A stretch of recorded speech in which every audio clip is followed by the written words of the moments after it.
Hey, what's up, everybody, and welcome back to 10WT Tips, where every single week we teach you how to form the healthy habits that will transform your body and your life. At the 10-Week Transformation, we teach you a 5-step framework.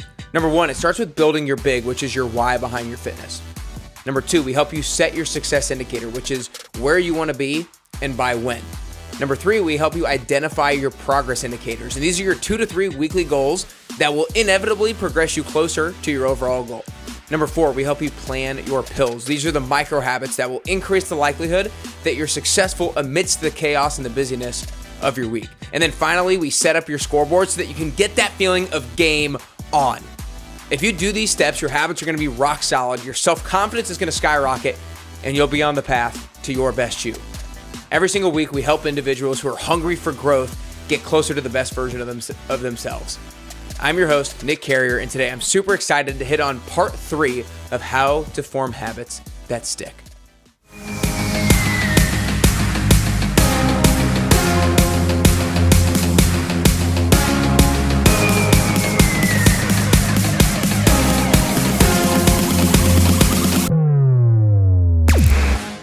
Hey, what's up, everybody, and welcome back to part 3 of how to form habits that stick. If you guys have missed the previous 2 parts of this series, then make sure you go back and check them out if you're somebody who feels like they struggle with implementing habits and then having them last across time. The first one was all about making habits workable and realistic. The second one was about having a scoreboard, having a means of tracking our progress. And so today I'm really excited about the third thing. And the thing about this series is each of them will increase the likelihood that your habits stick and are lasting. But if you combine all of them, then it really maximizes the chances that whatever it is that you're trying to implement, that it sticks. And this can be you're trying to read more. This could be you're trying to drink more water, you're exercising more, or you're trying to do something with your nutrition. It could be any habit that you're trying to form, that you're trying to make stick. These things apply to all habits. And so I want to make sure you know that, and I want to make sure that you check the other episodes out so that you're not just missing out on these other 2, but you hit them all, because it will really help you maximize everything that you're doing. And so one of the things that I have realized over the years of working with now over 412 people who have gone through the 10-week transformation is that oftentimes people know what to do, but they just don't do it.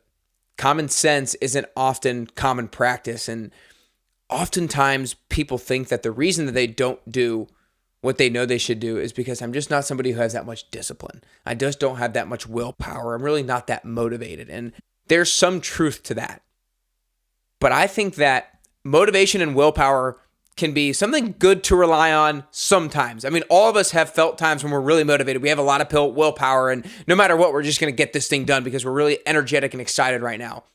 But all of us have also had the times when we're just not that motivated, and willpower is the last thing that we have right now, and it's just kind of like, no matter what, I'm just not going to be able to do it. And so what happens during those times? We can't just only do things when we're really motivated and have a lot of discipline and have a lot of willpower, or else we're never going to consistently make progress on our goals. It's like, how can we make sure that we still do these things regardless of how much discipline, willpower, and motivation that we currently possess at this given point in time? And so my question and the secret that I really believe is the 10-week transformation is people learning how to set themselves up for success so that they can do the difficult things when they feel like they don't want to. They can make it as easy as possible to do the difficult thing. And if you can make it easy to do the difficult thing, then you're more likely to stay consistent across time. And therefore, you're not going to have the fluctuations in your consistency. And therefore, you're not going to have the fluctuations in your results, because results come from compounding efforts. It comes from compounding practice. It comes from compounding actions. It comes from compounding habits. And if you do something great for 2 weeks and then not so good for a week, and then something great for 2 weeks and then not so good for a week, then you're not going to experience the compounding effects, and you'll take 2 steps forward and 1 step back, and that will lead you to a lack of results, therefore leaving you with a lack of motivation, and therefore not allowing you to execute on a consistent basis. So it's super important to do this one thing, to set yourself up for success and make it easier to do the difficult thing. Okay, so Nick, how do you make it easier to do the difficult thing? This is what we talk about in the 10-week transformation as planning your pills. Now, pills is an acronym. Stands for the purpose, that's the P, is to increase, that's the I, the likelihood, that's the L, of your success, that's the S. The purpose of them is to increase the likelihood of your success. And so there's 4 questions that I have people explore on a weekly basis when it comes to how do I set myself up for success so that I can do my goals and I can hit my goals regardless of what presents itself in my upcoming week, regardless of what unforeseen circumstances present themselves, or maybe regardless of what foreseen circumstances are in my way. And so the first question that you can ask yourself is, what can I do this week to make it more likely that I hit this goal? What can I do this week to make it more likely that I hit this goal? And so oftentimes, let's say somebody has a nutrition goal. Let's say somebody wants to eat 5 home-cooked lunches this week. Then what can you do to make that easier? Then maybe what they do is every single evening, they pack their lunch for work so that when they get up in the morning, they don't have to do it, and you're making it easier on yourself. You're looking after the future version of yourself. So that's number one. What can I do to make it more likely that I hit this goal? Number two, and this one's good. This one's kind of a future casting type question. Picture yourself at the end of the week and ask yourself, okay, if I was to get to the end of the week and I didn't hit this goal, what would my excuse be? And how can I make sure that I don't make that excuse? Because oftentimes we know ourselves pretty well. Sometimes we know ourselves pretty well, and we know the excuses that we've made in the past, and most likely the excuses that we're going to make in the future are very similar to the excuses that we've made in the past. And so if we can identify excuses we've made in the past, we can help prevent making those same excuses in the future. And I know me personally, a long time ago, one of my most important pills that came from asking myself this question is I knew I was going to go do a track workout. And on this particular track workout day, it was going to be on a Sunday after having coached 3 classes at Orange Theory.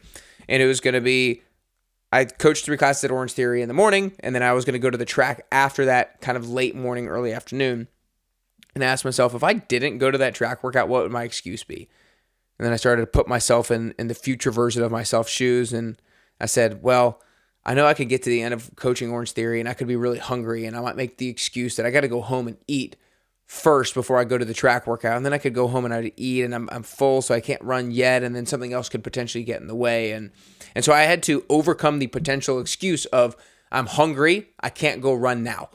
And so what did I do? I made the pill of I'm going to make sure I bring a Larabar with me to go coach at Orange Theory so that I can have that prior to going for my run, so I actually do it. So I make sure I prevent that excuse. So you know yourself pretty well. You know some of the excuses that you've made in the past. Identify what that potential excuse is and game plan against it. Number 3, what can I do to make it easier to hit this goal? And so easier and more likely can sometimes lead to the same result, but sometimes they can lead to a different result. So what can you do to make it easier on yourself to hit your goal? So let's say, for example, I have a goal of working out 4 times a week for an hour. What do I have to do to make it easier? Well, maybe I'm going to lay out my clothes the night before so that I don't have to get up and do the extra bit of work of figuring out what it is that I'm going to wear. Because oftentimes it's these pieces of friction. It's these little obstacles, these small things that don't really make it that much harder, but if there's multiple of those things, figuring out what it is I'm going to wear, I can't find my water bottle, I can't find my keys, if all of these things, all these points of friction are in front of you, then that just makes it that much more likely that you're not going to go work out. And so what can you do to make sure there are less pieces of friction in front of you? What can you do to make it easier that you're going to hit this goal? And then the last thing, one of my favorite ones, is what can you do to make it more fun to hit this goal? And the thing that I recently really related to on this is I recently had a running goal, and I knew that I had to do a long run every single week. And so what did I do to make it more fun? I identified a new place that I had not run before that I'm going to go run at for this long run each week. And so now, did that make it super, super fun? No. Did it make it more fun than if I had not done that? Yes. So you can always make it more fun by going to a new place, maybe bringing a new person along with you, doing it at a different time, or bringing in a different thing that is something that's your favorite thing. So for example, let's say you have a goal of identifying your expenses and going through your finances. And so what can I do to make that more fun? Because I don't want to do that. Well, maybe I can go to my favorite coffee shop and order my favorite muffin that they have at that coffee shop. So that can increase the likelihood that you actually go do that thing and make it easier that you go do that thing. So this is what it takes. This is what it takes to set yourself up for success so that when motivation is down, when willpower is down, when discipline is down, you still execute at a high level. And if you execute at a high level when those things are down, then you'll be consistent. Therefore, you'll get the compounding effect of habits. Therefore, you'll get the results that you want. So again, planning your pills, setting yourself up for success. Ask yourself these 4 questions. Write these down. Write these down. Number 1. And some of you guys in the 10-week transformation, you've heard me say these questions before, but you still are not using them regularly. So write these questions down. One more time, get your pen and pencil out or your notes section of your phone out and write these down. Number 1, what can I do to make it more likely that I hit this goal? Number 2, if I were to get to the end of the week and I didn't hit this goal, what would my excuse be? And how can I make sure I don't make that excuse? Number 3, what can I do to make it easier that I hit this goal? And number 4, what can I do to make hitting this goal more fun? Rewind that if you need to. Write it down. It will make a massive difference in executing upon the things that you know you need to do during the times that you really don't want to do them. I hope you've enjoyed this series on how to form habits that stick. I think habits are the number one thing that is going to dictate the outcome of your life. Like, the outcome of your life is simply a compilation of the decisions that you have made. Now, oftentimes, obviously, there are elements of luck. There's no doubt about that, but you can't control that. And so why even worry too much about it? Let's control the things that we can control. Let's try to control our habits. Let's try to control our level of execution on a regular basis by applying these principles and these things that I've covered over these last 3 episodes on how to form habits that stick. I hope you've enjoyed it. If you know somebody else who's trying to form healthy habits, trying to work out more, trying to eat better, make sure you send them this episode. And y'all, these types of things are a lot easier said than done.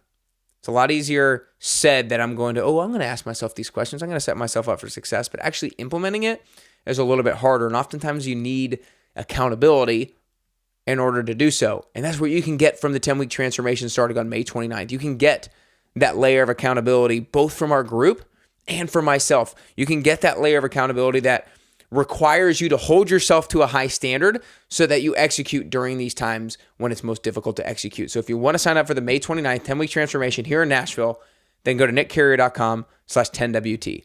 Again, nickcarrier.com/10WT to sign up for May 29th. It's going to be a great way for people to stay on track during summer when there's a lot of vacations, a lot of trips, a lot of lake days, some beach days.